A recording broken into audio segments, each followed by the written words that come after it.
Hello everyone, I Navneet welcome you all in Gills Mentor e-learning platform। आज अपने Indian polity ਦੇ session ਦੇ ਵਿੱਚ ਆਪਾਂ ਜੋ ਆਪਣਾ ਪ੍ਰੀਵੀਅਸ ਟੌਪਿਕ ਕੀਤਾ ਸੀਗਾ ਕਨਸਟੀਟਿਊਸ਼ਨਲ ਬਾਡੀਜ਼ ਦਾ, ਜਿਹਦੇ ਵਿੱਚ ਆਪਣੀ ਜਿੰਨੀਆਂ ਵੀ ਇੰਡੀਆ ਦੀ ਕਨਸਟੀਟਿਊਸ਼ਨਲ ਬਾਡੀਜ਼ ਹੈ ਉਹਨਾਂ ਦੇ ਨਾਲ ਰਿਲੇਟਡ ਜਿੰਨੇ ਵੀ ਇੰਪੋਰਟੈਂਟ MCQs ਕੁਐਸਚਨਸ ਹੈ ਉਹਨਾਂ ਸਾਰਿਆਂ ਨੂੰ ਕੀ ਹੈ ਡਿਸਕਸ ਕਰਾਂਗੇ। ਸੋ ਅੱਜ ਦੇ ਜੋ ਆਪਣੇ MCQs ਕੁਐਸਚਨਸ ਹੈ ਉਹ ਜਿੰਨੀ ਵੀ ਆਪਣੀ ਕਨਸਟੀਟਿਊਸ਼ਨਲ ਬਾਡੀਜ਼ ਨੇ election commission, UPSC, state PSCs, finance commission, national commission on SC and ST, और special officer for linguistic minority, advocate general, attorney general, जिन्नी भी अपनी कॉन्स्टिट्यूशनल बॉडीज़ है उन्होंने सारे के टॉपिक के नाल रिलेटेड जिन्ने भी इंपॉर्टेंट MCQs है उन्होंने सारे अज आप की है डिटेल दे विच डिस्कस करांगे। सॉरी MCQs नूं सिर्फ डिस्कस करांगे बिकॉज डिटेल दे विच आपां की है टॉपिक तो ऑलरेडी डिस्कस कर चुके हैं, इसलिए तुहाडे की है अज दे सैशन दे विच full out of full marks आने चाहिए बिकॉज आप ऑलरेडी कंप्लीट सारा कुछ की है डिटेल दे विच कर चुके हैं। सो स्टार्ट करते हैं अपने फर्स्ट क्वेश्चन तो अज का अपना जो फर्स्ट क्वेश्चन है वो की है कि national commission for scheduled caste was establish under dash of Indian constitution. तो किहड़े आर्टिकल के अंडर है जो national commission for scheduled caste है, national commission for scheduled caste जो कि कॉन्स्टिट्यूशनल बॉडी है, तो किहड़ा कॉन्स्टिट्यूशन का किहड़ा आर्टिकल है जो इस बॉडी के नाल की है डील करता है। तो ऑप्शंस देख लो, ए ऑप्शन है 338 आर्टिकल, बी है 250 आर्टिकल, सी है 180 आर्टिकल और डी है आर्टिकल 142। तो यदा जो अपना राइट आंसर है वो की है ए ऑप्शन आर्टिकल 338 की है। इस क्वेश्चन का राइट आंसर है। आप ऑलरेडी सारी बॉडीज़ के नाल किहड़ा आर्टिकल डील करता है डिस्कस कर चुके हैं। तो आर्टिकल 338 जो है वो national commission for scheduled caste जो एक कॉन्स्टिट्यूशनल बॉडी है वो डील करता है। तो अपने फर्स्ट क्वेश्चन का की है राइट आंसर ऑप्शन ए है। तो now move to the next question. Next question है अपना कि which of the following is the constitutional body. Very easy question, मैं उदों भी कैसे सारे कॉन्स्टिट्यूशनल बॉडीज़ के नाम एज इट इज़ याद कर लेना। तो ये क्वेश्चन पूछ रहा है कि किहड़ी है इन्होंने जो कि कॉन्स्टिट्यूशनल बॉडी है। तो ऑप्शन ए है national child rights protection commission, option B है national backward classes commission, C है नेशनल माइनॉरिटीज़ कमीशन, डी है national commission for scheduled caste. तो आपने दसना है कि इन्होंने चारों के विचों किहड़ी है जो कॉन्स्टिट्यूशनल बॉडी है। सो इसका जो राइट आंसर है वो की ऑप्शन डी है। जो national commission for scheduled caste है इन्होंने चारों के विचों सिर्फ वही इकलौती की है कॉन्स्टिट्यूशनल बॉडीज़ है। बाकी के जो 3 कमीशनस है वो की है उन्होंने मैंशन कॉन्स्टिट्यूशन के विच नहीं है, तो की है कॉन्स्टिट्यूशनल बॉडीज़ नहीं है। तो अपना जो सैकेंड क्वेश्चन है इसका राइट आंसर जो है ऑप्शन डी। ना मूव करते अपने थर्ड क्वेश्चन दे। जो अपना थर्ड क्वेश्चन है वो की है विच of the following statement is not true about the controller and auditor general of India. तो जो कैग है, कैग द ऑफिस जो कि कॉन्स्टिट्यूशनल बॉडी है ਉਹਦੇ ਨਾਲ रिलेटेड किहड़ी स्टेटमेंट जो है वो ट्रू नहीं है, नॉट ट्रू द क्वेश्चन है, ये आप की दसना है। तो हुण आप की है अपनी स्टेटमेंट्स देख लेंगे। तो जो अपनी फर्स्ट स्टेटमेंट है वो की है कि he is the head of Indian accounting and accounting department. तो फर्स्ट स्टेटमेंट है कि वो हैड होंदा इंडियन अकाउंटिंग डिपार्टमेंट का। बी स्टेटमेंट है कि he audits account of central government only, कि सिर्फ वो की है सेंट्रल गवर्नमेंट्स के ही जो अकाउंट्स ने उन्होंने ऑडिट करते हैं, ओनली द ऑप्शन है। सी स्टेटमेंट है कि he is called the guardian of the public fund, कि वो पब्लिक फंड का गार्जियन कहा जाता है उन्होंने, ये सी स्टेटमेंट है। डी स्टेटमेंट है कि controller and auditor general of India is summarised at general auditor, कि उन्होंने की है जनरल ऑडिटर कहा जाता है। तो ये 4 स्टेटमेंट्स है। आप इन्होंने विचों भी दसना है कि इन्होंने चारों के विचों किहड़ी स्टेटमेंट ट्रू नहीं है, नॉट ट्रू है। तो फर्स्ट स्टेटमेंट ट्रू है कि जो कैग है वो की है इंडिया की जो अकाउंटिंग डिपार्टमेंट है ਉਹਦਾ ਹੈਡ ਹੁੰਦਾ। जो सी स्टेटमेंट है कि गार्जियन होंदा पब्लिक फंड का, ये भी ट्रू है क्योंकि मैं तुहानूं ऑलरेडी दस्सिया सीगा कि जो कैग है उन्होंने गार्जियन ऑफ पब्लिक पर्स कहा जाता है। तो पब्लिक फंड भी की है सेम ही चीज़ है, तो सी स्टेटमेंट भी की है ट्रू है। डी स्टेटमेंट अपनी की है ट्रू है क्योंकि वो की है जो कैग है एक जनरल ऑडिटर ही होंदा है, क्योंकि वो की है जिन्हें भी central government, state government, private authorities है, पब्लिक जिन्नी भी इंडस्ट्री सारे अकाउंट नूं की है ऑडिट करते हैं। तो जो अपनी बी स्टेटमेंट है वो की है नॉट ट्रू है बिकॉज इतने ओनली लिखा है जो कैग है वो की है सिर्फ सेंट्रल गवर्नमेंट के ही अकाउंट में ऑडिट नहीं करते, स्टेट गवर्नमेंट के अकाउंट्स में भी ऑडिट करते हैं और पब्लिक अकाउंट्स में भी ऑडिट करते हैं। तो जो बी स्टेटमेंट है वो अपनी की है नॉट ट्रू है। सो थर्ड जो अपना क्वेश्चन है उधर राइट आंसर की है जो ऑप्शन बी है, जो स्टेटमेंट बी है वो की है नॉट ट्रू है। मूव करते हैं अपने फोर्थ क्वेश्चन के बाद। फोर्थ क्वेश्चन है कि who appoints the chairman of the national commission for scheduled cast.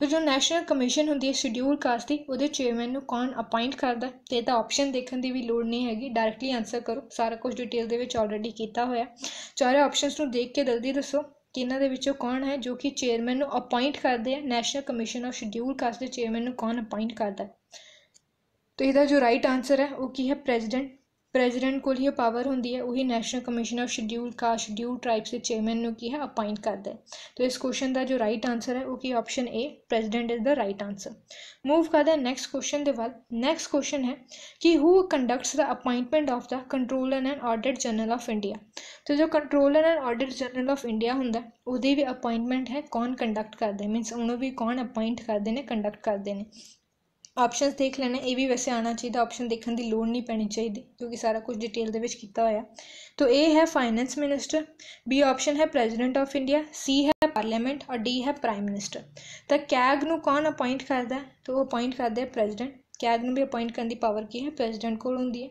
सो इस क्वेश्चन का भी अपना राइट आंसर की है बी है वैसे अज अपन ऑप्शन डिस्कस करने की लोड़ नहीं पैनी चाहिए बिना ऑप्शन देखिए तो की है आंसर आना चाहिए मूव करते नेक्स्ट क्वेश्चन के बाद नेक्स्ट क्वेश्चन है कि how long is the tenure of the controller and auditor general of India तो कैग के ऑफिस का जो टेन्योर है वो कितना होंगे ऑप्शन ए है 6 ईयर्स बी है 5 ईयर्स सी है टेन्योर इज़ नॉट फिक्स और डी है 3 ईयर्स तो इसका जो राइट आंसर है वो की है 6 ईयर्स कि वो अपना ऑफिस जो की है वो 6 साल तक 6 साल का उन्होंने टेन्योर होंगे 6 साल तक अपने ऑफिस की है होल्ड कर सकते हैं कैग तो इसका जो राइट आंसर है वो की है ऑप्शन ए मूव करते अपने नेक्स्ट क्वेश्चन के वाल नेक्स्ट क्वेश्चन है कि who appoints the chairman and members of the state public service commission तो जो स्टेट पब्लिक सर्विस कमीशन होंगी है वो चेयरमैनस और मैंबर्स की है कौन अपॉइंट करते हैं तो जल्दी जल्दी कमेंट करके आंसर करो ए ऑप्शन है chief justice of high court कि उन्होंने की chief justice of high court appoint करते हैं बी है governor of the state C है प्रेजिडेंट और डी है chief minister of the state तो इन्होंने चारा ऑप्शंस विचों जल्दी दसो कि कौन है जो कि चेयरमैन और member state public service commission के चेयरमैन और मैंबर्स दोनों अपॉइंट करते हैं तो जो भी स्टेट के नाल एसोसीएटेड है उन्होंने की है गवर्नर ऑफ द स्टेट उस स्टेट का गवर्नर ही की है अपॉइंट करते हैं तो अपनी इस स्टेटमेंट का जो राइट आंसर है वो की है बी होएगा ऑप्शन गवर्नर ही है जो चेयरमैन है members of state public service commission की है अपॉइंट करते हैं सो बी जो स्टेटमेंट्स को जो स्टेट ऑप्शन से अपना वो की है राइट आंसर है मूव करते अपने नेक्स्ट क्वेश्चन के वाल नेक्स्ट क्वेश्चन है कि to whom the controller and auditor general of India submits his resignation letter तो जो कैग होंगे है अपना रेजिग्नेशन लेटर किनू सबमिट करते हैं एक क्वेश्चन है अपना ऑप्शंस ने फाइनेंस मिनिस्टर बी है लोक सभा स्पीकर सी है प्रेजिडेंट ऑफ इंडिया और डी है प्राइम मिनिस्टर तो जो कैग है इन्होंने अपॉइंट भी प्रेजिडेंट करता है और अपना रेजिग्नेशन लेटर भी एक ही है प्रेजिडेंट को ही सबमिट कर दे जो कि यदा ऑप्शन सी है तो इस क्वेश्चन का जो right answer option C president of India ने ही की है अपना रेजिग्नेशन लेटर जो है कैग वो की है सबमिट कर दे तो सी ऑप्शन अपना की है राइट आंसर है मूव कर दे अपने नेक्स्ट क्वेश्चन के वाल नेक्स्ट क्वेश्चन है अपना कि which of the following statement is correct about the state public service commission तो इन्होंने विचों केड़ी स्टेटमेंट है जो कि करैक्ट है इन्होंने विच एक स्टेटमेंट वो दसो जो कि करैक्ट है स्टेट पब्लिक सर्विस कमीशन के नाल रिलेट करके दसना तो आप स्टेटमेंट्स देख लेने तुसीं एक बार की है चारों स्टेटमेंट्स रीड कर लो फिर एक कमेंट करके आंसर करो कि इन्होंने चारों विचों केड़ी स्टेटमेंट है जो करैक्ट है तो जल्दी कमेंट करके दसो केड़ी स्टेटमेंट है इन्होंने चारों दे विचों जो करैक्ट है सो हुण आपां की है वन बाय वन चारों स्टेटमेंट्स नूं की है एक बार डिस्कस कर लेने बॉटम तो डिस्कस करांगे फर्स्ट आपां डी स्टेटमेंट नूं डिस्कस करांगे कि डी स्टेटमेंट की कह रही है members of state public service commission can remain in office up to the age of 65 years तो ये स्टेटमेंट इनकरैक्ट है क्योंकि 65 यूपीएससी के लिए होंगी है स्टेट के लिए 62 होंगी है सी स्टेटमेंट आप देख लेने सी स्टेटमेंट है कि governor has the right to remove members of state public service commission तो ये भी रॉन्ग स्टेटमेंट है गवर्नर्स जो है अपॉइंट करते हैं गवर्नर्स ही अपना रेजिग्नेशन लेटर सबमिट करते हैं लेकिन रिमूव करने की पावर स्टेट के जो भी पब्लिक सर्विस कमीशन होंगे हैं वो जो मैंबर्स है चेयरमैन होंगे उन्होंने रिमूव करने की पावर की है प्रेजिडेंट के कोल होंदी है गवर्नर के कोल नहीं होंगी नैक्सट है कि the numbers of members of public service commission in the constitution shall be 10 कि उन्होंने जो नंबर है जो पब्लिक सर्विस कमीशन के मैंबर्स है उन्होंने नंबर 10 होना चाहिए तो ये भी रॉन्ग स्टेटमेंट है क्योंकि कॉन्स्टिट्यूशन के विच की है फिक्सड नंबर्स बिल्कुल भी मैंशन नहीं है किसी स्टेट के लिए कोई भी नंबर की है मैंशन नहीं किया गया है ए स्टेटमेंट जो अपनी ए स्टेटमेंट कह रही है कि the governor determines the number of members in the public service commission. तो ये स्टेटमेंट करैक्ट है। जो स्टेट का गवर्नर होंगे वही की है जो स्टेट की पब्लिक सर्विस कमीशन के मैंबर्स होंगे उन्हों का नंबर डिसाइड करता according to the work according to the population ही की है जो गवर्नर्स होंगे वो नंबर को डिसाइड करता। कॉन्स्टिट्यूशन के कोई फिक्स नंबर की है मैंशन नहीं है। तो जो अपनी ए स्टेटमेंट है वो करैक्ट है। ये इन्होंने करैक्ट स्टेटमेंट ही पूछी थी तो ए स्टेटमेंट जो है करैक्ट है और राइट आंसर है इस क्वेश्चन का। मूव करते अपने नैक्सट क्वेश्चन के वाल। नैक्सट क्वेश्चन है कि how long is the tenure of the chairman and members of the state public service commission.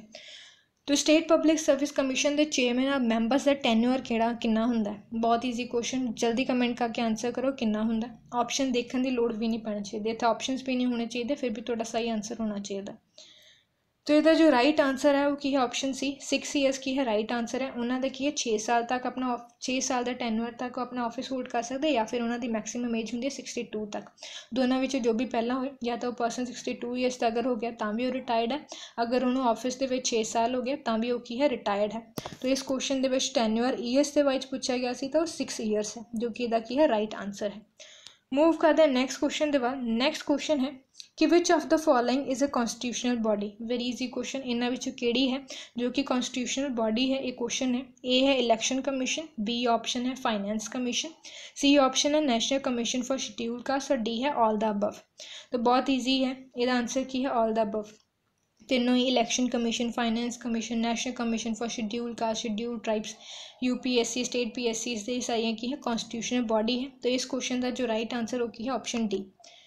Move करते हैं अपने नैक्सट क्वेश्चन के बाद। नैक्सट क्वेश्चन है कि which statement about the election commission is not correct. इन्हां विचों किहड़ी स्टेटमेंट है जो इलेक्शन कमीशन के नाल रिलेटेड नहीं है, मतलब नॉट करैक्ट है, उसदे नाल रिलेटेड। तो ए स्टेटमेंट है कि it is a permanent and independent body, कि एक परमानेंट और इंडिपेंडेंट बॉडी है, ए स्टेटमेंट है। बी स्टेटमेंट है कि जो इलेक्शन कमीशन है वो की है सेंटर दी इलेक्शन कमीशन की गल हो रही है, क्योंकि अगर स्टेट दी होगी तो स्पैशली की है स्टेट इलेक्शन कमीशन मैंशन होएगा। अगर स्टेट नहीं मैंशन है तो ऑटोमैटिकली की है उस सेंटर दी इलेक्शन कमीशन की गल हो रही है। बी स्टेटमेंट कह रहा है कि जो इलेक्शन कमीशन रिस्पॉन्सिबल होंगी है president, vice president and municipal corporation के इलैक्शंस के लिए, ये बी स्टेटमेंट है अपनी। सी स्टेटमेंट कह रही है कि आर्टिकल 324 ऑफ द कॉन्स्टिट्यूशन है जिहदे की है इलैक्शन कमीशन की जो पोजीशन है उसदे बारे की है दस्या गया है। आर्टिकल 324 ही है जो इलैक्शन कमीशन के नाल रिलेटेड है। डी है कि this is an all India institution, कि एक ही है ऑल इंडिया इंस्टीट्यूशनल है। तो ना आप देख लेने इन्होंने विचों किहड़ी स्टेटमेंट करैक्ट है। तो डी स्टेटमेंट करैक्ट है क्योंकि एक ही है ऑल इंडिया इंस्टीट्यूशन है। इलैक्शन कमीशन ऑल इंडिया में ही है, सेंटर के भी है, स्टेट्स के अपनी अपनी भी है और ऑल इंडिया की भी की है एक इलैक्शन कमीशन हैगी। सी स्टेटमेंट भी करैक्ट है कि आर्टिकल 324 ही है जिहदे की है इलैक्शन कमीशन का इंडिया के कॉन्स्टिट्यूशन के की है मैंशन किया गया है। ए स्टेटमेंट भी करैक्ट है कि परमानेंट और इंडिपेंडेंट बॉडी है। परमानेंट और इंडिपेंडेंट बॉडी का आपां कित्थे पता लगता है कि जिन्नी भी कॉन्स्टिट्यूशन के मैंशन बॉडीज़ है, जिन्नियां भी अपनी कॉन्स्टिट्यूशनल बॉडीज़ है वो सारियां दी सारियां ही है इंडिपेंडेंट और परमानेंट बॉडी है। जिन्नियां भी कॉन्स्टिट्यूशनल बॉडीज़ ने वो ऑटोमैटिकली की है इंडिपेंडेंट और की है परमानेंट बॉडीज़ भी हो जाती ने। जो बी स्टेटमेंट है वो इनकरैक्ट है बिकॉज ये प्रेजिडेंट इलैक्शन कराते हैं, वाइस प्रेजिडेंट इलैक्शन कराते हैं, पार्लीमेंट के इलैक्शन कराते हैं और स्टेट लैजिस्लेचर के इलैक्शन कराते हैं, लेकिन म्यूनिसिपल कॉरपोरेशन के इलैक्शन की है इलैक्शन कमीशन नहीं कराती। जो स्टेट इलैक्शन कमीशन है वो है कि पंचायत और म्यूनिसिपल कॉरपोरेशन के की है इलैक्शंस कराती है। जो सेंटर की यूनियन इलैक्शन कमीशन और म्यूनिसिपल कॉरपोरेशन के इलैक्शंस कंडक्ट नहीं कराती। तो ये नॉट करैक्ट स्टेटमेंट पूछा सीगा। तो जो बी स्टेटमेंट है वो की है नॉट करैक्ट है और इस क्वेश्चन का की है राइट आंसर है। मूव करते हैं अपने नैक्सट क्वेश्चन के बाद। नैक्सट क्वेश्चन है कि chairman of finance commission submits his report to. तो जो फाइनेंस कमीशन का चेयरमैन होंगे अपनी रिपोर्ट किनू सबमिट करते हैं। ए स्टेटमेंट सॉरी एक ऑप्शन है पार्लियामेंट, बी ऑप्शन है फाइनेंस मिनिस्टर, सी है प्राइम मिनिस्टर, डी है प्रेजिडेंट ऑफ इंडिया। तो ये भी आप बहुत चंगी तरह किया कि केड़ी कमीशन है किनू अपनी रिपोर्ट सबमिट करती है। सारी जिन्नी भी कॉन्स्टिट्यूशन बॉडीज़ उन्होंने सारे की रिपोर्ट के बारे आप डिस्कस किया। तो यदा जो राइट आंसर है वो कि option D president. Finance commission है अपनी रिपोर्ट में की है प्रेजिडेंट सबमिट कर दे, दैन लेटर ऑन प्रेजिडेंट की है पार्लियामेंट के सामने जो रिपोर्ट है उन्होंने प्लेस कर दे। तो इस क्वेश्चन का जो राइट आंसर है वो की है option D president of India जो ऑप्शन है वो राइट आंसर है। मूव करते हैं नेक्स्ट क्वेश्चन के बाद। नेक्स्ट क्वेश्चन है कि who selects the chairman and members of union public service commission. तो चेयरमैन और members union public service commission के चेयरमैन और मेंबर्स नू कौन सिलेक्ट करता है या फिर कौन अपॉइंट करता है। ऑप्शंस है होम मिनिस्टर, ए ऑप्शन है, बी है प्रेजिडेंट, सी है पार्लियामेंट और डी है सुप्रीम कोर्ट। तो यदा भी जल्दी आंसर आना चाहिए, जल्दी कमेंट करके दसो कि यदा करैक्ट आंसर है। तो यदा जो करैक्ट आंसर है वो की है प्रेजिडेंट। प्रेजिडेंट ही की है जो यूपीएससी है, यूनियन पब्लिक सर्विस कमीशन है, वो चेयरमैन और मैंबर्स ਨੂੰ की है अपॉइंट करते हैं। जो स्टेट की पब्लिक सर्विस कमीशन है वो अपॉइंटमेंट की है गवर्नर करता है, लेकिन यूनियन की अपॉइंटमेंट की गल है तो प्रेजिडेंट करता है। तो इस क्वेश्चन का जो राइट आंसर है वो की है ऑप्शन बी। मूव करते हैं नैक्सट क्वेश्चन के वाल। नैक्सट क्वेश्चन है जो अपना वो है कि the members of the union public service commission submits their resignation to. तो यूपीएससी के जो मैंबर्स होंगे चाहे वह चेयरमैनस हो या अदर मैंबर्स हो, वो अपना रेजिग्नेशन लेटर किनू सबमिट करते हैं। तो ये ऑप्शन है the chairman of the union public service commission की जो मैंबर्स है वो यूपीएससी के चेयरमैन अपना रेजिग्नेशन सबमिट करते हैं, ये स्टेटमेंट है। बी है chief justice of supreme court की जो चीफ जस्टिस ऑफ इंडिया है सुप्रीम कोर्ट का, उन्होंने अपना रेजिग्नेशन लेटर सबमिट कर दे। सी है प्रेजिडेंट और डी है होम मिनिस्टर। तो जो मैंबर्स होंगे यूपीएससी के वो की है प्रेजिडेंट अपना रेजिग्नेशन लेटर सबमिट कर दे। सी ऑप्शन जो है अपना राइट आंसर है। चेयरमैन भी और मैंबर्स भी की है प्रेजिडेंट अपना रेजिग्नेशन लेटर सबमिट करते हैं। अपॉइंट भी इन्होंने प्रेजिडेंट करता है, रिजाइन भी प्रेजिडेंट में सबमिट करते हैं। इन्होंने रिमूव करने की पावर भी की है प्रेजिडेंट के कोल ही होंगी है, और अपनी रिपोर्ट भी की है प्रेजिडेंट में ही सबमिट करते हैं। नैक्सट अपने जो क्वेश्चन है वो क्या है, the chairman of the union public service commission submits इस एनुअल रिपोर्ट टू। तो मैं उन्हें थोड़ी देर पहला दस ही दिता। तो जो यूपीएससी का चेयरमैन है अपने एनुअल रिपोर्ट किनू सबमिट करते हैं, जल्दी कमेंट करके आंसर करो। तो यदा जो राइट आंसर है वो की है प्रेजिडेंट। प्रेजिडेंट ही ये की है अपनी रिपोर्ट सबमिट कर दे, दैन लेटर ऑन प्रेजिडेंट की है उस रिपोर्ट को पार्लियामेंट के सामने की है प्लेस कर दे। तो इस क्वेश्चन का जो राइट आंसर है वो की है ऑप्शन बी। मूव करते हैं अपने नैक्सट क्वेश्चन के बाद। नैक्सट क्वेश्चन है कि which article empowers the president of India to appoint a special officer for linguistic minorities. तो केड़ा आर्टिकल है जो प्रेजिडेंट को पावर दिंदा है एक स्पेशल ऑफिसर लिंग्विस्टिक माइनॉरिटीज़ के लिए अपॉइंट करना। मीनस जो लिंग्विस्टिक माइनॉरिटीज़ का स्पेशल ऑफिसर होंदा है उसका मैंशन इंडिया के कॉन्स्टिट्यूशन के केड़े आर्टिकल दे विच कीता गया, ये अपना की है क्वेश्चन है। ऑप्शन देख लेने, ऑप्शन थोड़ा डिस्प्लेस हो गया। जो ए ऑप्शन है वो की है आर्टिकल 340, बी ऑप्शन है आर्टिकल 347, सी ऑप्शन है आर्टिकल 350B और डी ऑप्शन है आर्टिकल 353। तो इन्होंने चारों विचों जल्दी कमेंट करके आंसर करो कि केड़ा आर्टिकल है जो कि जो स्पेशल ऑफिसर होंगे फॉर लिंग्विस्टिक माइनॉरिटीज़ उन्होंने अपॉइंटमेंट के नाल डील करता है, या फिर केड़ा आर्टिकल है जो पावर दिंदा प्रेजिडेंट को एक स्पेशल ऑफिसर को अपॉइंट करना फॉर लिंग्विस्टिक माइनॉरिटीज़ के लिए। तो इसका जो राइट आंसर होगी ऑप्शन सी है। आप सारे ही कॉन्स्टिट्यूशनल बॉडीज़ कौन चेयरमैन और स्पेशल ऑफिसर को कौन अपॉइंट करता है, किदा अपॉइंट होंगे, कि आर्टिकल रिलेटेड ऑलरेडी डील कर चुके हैं। तो आप special officer for linguistic minorities का भी आर्टिकल देखा सीगा जो कि है आर्टिकल 350B। 350B दे विच ही मैंशन किया होया कि लिंग्विस्टिक माइनॉरिटीज़ के लिए एक स्पेशल ऑफिसर होएगा जिन्हों की है प्रेजिडेंट अपॉइंट करेंगे। तो अपॉइंटमेंट की पावर की है प्रेजिडेंट को आर्टिकल 350B दे विच दिती हुई है। तो सी ऑप्शन जो है अपना इस क्वेश्चन का राइट आंसर है। मूव करते हैं अपने नेक्स्ट क्वेश्चन के बाद। नेक्स्ट क्वेश्चन है कि who among the following recommends distribution of taxes between the union and state government. तो कौन है जो कि रिकमेंड करते हैं टैक्सेस के डिस्ट्रीब्यूशन यूनियन और स्टेट गवर्नमेंट के मिडल दे विच।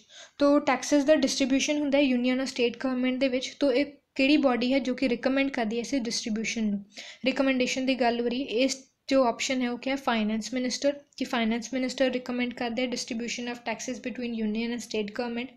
बी ऑप्शन है फाइनेंस कमीशन, सी है रिजर्व बैंक ऑफ इंडिया और डी है प्राइम मिनिस्टर।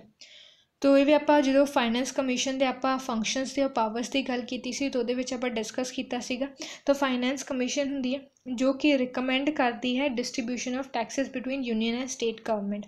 यूनियन और स्टेट गवर्नमेंट के बिटवीन टैक्सेस का डिस्ट्रीब्यूशन किस तरह होएगा ये रिकमेंडेशन जो है फाइनेंस कमीशन दिंदी है। फाइनेंस कमीशन की है कॉन्स्टिट्यूशनल बॉडी है, मतलब एक परमानेंट और इंडिपेंडेंट बॉडी है, पर यदा जो फंक्शन है वो मेनली क्या है एडवाइजरी है, मतलब सिर्फ एक रिकमेंड ही कर सकती है, पर गवर्नमेंट में फोर्स नहीं कर सकती कि जो इन्होंने रिकमेंडेशन दी है उन्होंने गवर्नमेंट की है एक्सैप्ट करे ही करे। अगे गवर्नमेंट की मर्जी होंदी है, मतलब बाइंडिंग नहीं है, पर रिकमेंडेशन इन्हों का काम है, एडवाइजरी रोल है इन्हों का मेनली। कुछ रियलिटी के इन्नी पावर नहीं इन्हों को, सिर्फ एक एडवाइजरी रोल है इन्हों को। नैक्सट अपना जो क्वेश्चन आ जाता है वो है कि which among the following makes the recommendation to the central government for grants in aid to the states out of consolidate fund of India. तो जो कंसोलिडेट फंड ऑफ इंडिया होंगे 3 फंड्स होंगे इंडिया के, consolidate fund of India, contingency fund और तीसरा होंगे public accounts fund. ये 3 funds होंगे। तो ये क्वेश्चन है कि जो कंसोलीडेट फंड ऑफ इंडिया होंगे ਉਹਦੇ ਵਿੱਚੋਂ जो स्टेट्स ਨੂੰ ग्रांट ਦਿੱਤੀ ਜਾਂਦੀ ਹੈ, ਕਿਹੜੀ स्टेट ਨੂੰ ਕਿੰਨੀ ग्रांट देनी है, मनी की जो ग्रांट होंगी है, इस सेंट्रल गवर्नमेंट ਨੂੰ कौन रिकमेंड करता है। इत्थे भी रिकमेंडेशन की गल हो रही है। ऑप्शन ए है नीति आयोग, बी है फाइनेंस कमीशन, सी है पब्लिक अकाउंट्स कमेटी जो होंगी है, डी है cabinet committee on economic affairs. तो इन्होंने चारों विचों कौन है जो कि है सेंट्रल गवर्नमेंट ਨੂੰ रिकमेंड करते हैं कंसोलीडेट फंड ऑफ इंडिया ਦੇ ਵਿੱਚੋਂ जो स्टेट्स ਨੂੰ की है ग्रांट ਦਿੱਤੀ ਜਾਂਦੀ है। तो ਇਹਦਾ भी जो राइट आंसर हो कि ऑप्शन बी फाइनेंस कमीशन है कि सेंट्रल गवर्नमेंट ਨੂੰ रिकमेंड करती है कि जो कंसोलीडेट फंड ऑफ इंडिया है ਉਹਦੇ ਵਿੱਚੋਂ ਕਿੱਦਾਂ की है स्टेट्स ਨੂੰ ग्रांट ਦਿੱਤੀ जाए। तो बी ऑप्शन भी की है करैक्ट आंसर है। ये भी आप जो फंक्शनस डिस्कस किए थे फाइनेंस कमीशन के ਉਹਦੇ ਵਿੱਚ ਆਪਾਂ की है देखा सीगा। सो बी ऑप्शन इस क्वेश्चन का राइट आंसर है। मूव करते हैं अपने नैक्सट क्वेश्चन के बाद। नैक्सट क्वेश्चन है who determines the composition of UPSC. तो यूपीएससी की कंपोजिशन कौन डिसाइड करता है कि यूपीएससी के की है टोटल कितने मैंबर होंगे, कौन चेयरमैन होगा, ये कौन डिसाइड करता है, कंपोजिशन कौन डिसाइड करता है। तो ए ऑप्शन है अपना प्रेजिडेंट, बी ऑप्शन है अपना कॉन्स्टिट्यूशन, सी ऑप्शन है अपना चेयरमैन ऑफ यूपीएससी और डी है काउंसिल ऑफ मिनिस्टर। तो ये 4 अपन ऑप्शन दिते हुए हैं। ए ऑप्शन है कि प्रेजिडेंट डिसाइड करता है यूपीएससी की कंपोजिशन, बी है कि कॉन्स्टिट्यूशन के ही मैंशन है कि यूपीएससी की कंपोजिशन कितनी होएगी, सी है चेयरमैन ऑफ यूपीएससी डिसाइड करता है या काउंसिल ऑफ मिनिस्टर डिसाइड करता है, डी ऑप्शन है। तो यह जो राइट आंसर हो कि ऑप्शन ए प्रेजिडेंट ही की है यूपीएससी की जो कंपोजिशन है मतलब किन्ने मैंबर्स होंगे डिसाइड करते हैं। जिदा स्टेट पब्लिक सर्विस कमीशन के जो मैंबर्स किन्ने होंगे मतलब कंपोजिशन किन्नी होएगी वो गवर्नर डिसाइड करता है। सेम वे यूपीएससी के की है प्रेजिडेंट डिसाइड करता है। ये भी कॉन्स्टिट्यूशन के कोई फिक्सड नंबर की है मैंशन नहीं किया होया। तो जो अपनी ये स्टेटमेंट है वो की है करैक्ट है। मूव करते हैं अपने नैक्सट क्वेश्चन के बाद। नैक्सट क्वेश्चन है अपना कि who can appoint and remove members of state public service commission. तो इसे एक क्वेश्चन के 2 क्वेश्चन पूछे हुए हैं कि अपॉइंट कौन करता है स्टेट पब्लिक सर्विस कमीशन के मैंबर्स को, प्लस वो रिमूव उन्होंने कौन कर सकता है। तो ये 2 क्वेश्चन दिते हुए कि क्वेश्चन ऑप्शन देख लेने। ऑप्शन ए है governor can appoint and remove, मतलब गवर्नर ही अपॉइंट भी कर सकता है, गवर्नर ही रिमूव भी कर सकता है, ऑप्शन ए है। बी है governor can appoint and president can remove, कि गवर्नर की है अपॉइंट कर सकता है लेकिन रिमूव करने की पावर प्रेजिडेंट को होंगी है, बी स्टेटमेंट है। सी स्टेटमेंट है कि governor can appoint and parliament can remove, और डी है governor can appoint and assembly can move, कि गवर्नर अपॉइंट कर सकते हैं असैम्बली रिमूव कर सकते हैं, डी ऑप्शन है। तो ये भी आप डिटेल भी प्रीवियस सैशन के डिस्कस कर चुके हैं और अज भी कितनी बार की है रिपीट हो ही गया भी। तो जो राइट आंसर हो कि ऑप्शन बी कि अपॉइंट करने की पावर गवर्नर को होंगी लेकिन रिमूव करने की पावर की है प्रेजिडेंट को होंगी है। रिजाइन वो गवर्नर कर सकते हैं लेकिन रिमूव की पावर सिर्फ प्रेजिडेंट को ही होंगी है। तो जो बी स्टेटमेंट वो करैक्ट है कि governor can appoint member of state public service commission but की है president can remove a member of the state public service commission. तो ये जो बी स्टेटमेंट है वो की अपना करैक्ट आंसर है। मूव करते हैं नेक्स्ट क्वेश्चन के बाद। नेक्स्ट क्वेश्चन है, नेक्स्ट क्वेश्चन लास्ट क्वेश्चन है आज का। तो नेक्स्ट क्वेश्चन है कि who among the following is called the guardian of the public purse of India. तो guardian of the public purse of India किनू क्या जाता है, ये क्वेश्चन है। ए है आरबीआई गवर्नर कि RBI governor guardian of the public purse किया जाता है।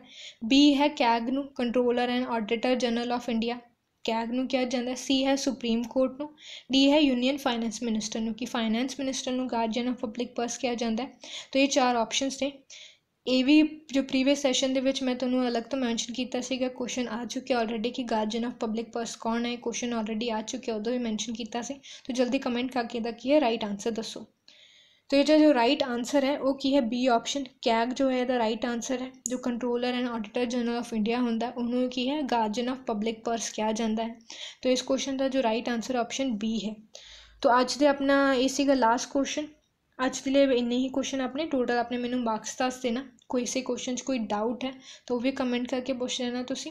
वैसे तो full out of full marks आने चाहिए बिकॉज सारे के सारे एक एक लाइन आप की है ऑलरेडी प्रीवियस सैशन के डिटेल के हर एक कॉन्स्टिट्यूशन बॉडीज़ के बारे आप डिटेल के डिस्कस किया होया। तो सारे के मैंने full out of full marks ही चाहिए। डाउट होया तो कमेंट कर देना। सो अज के लिए बस इन्ना ही। Thank you for watching and take care.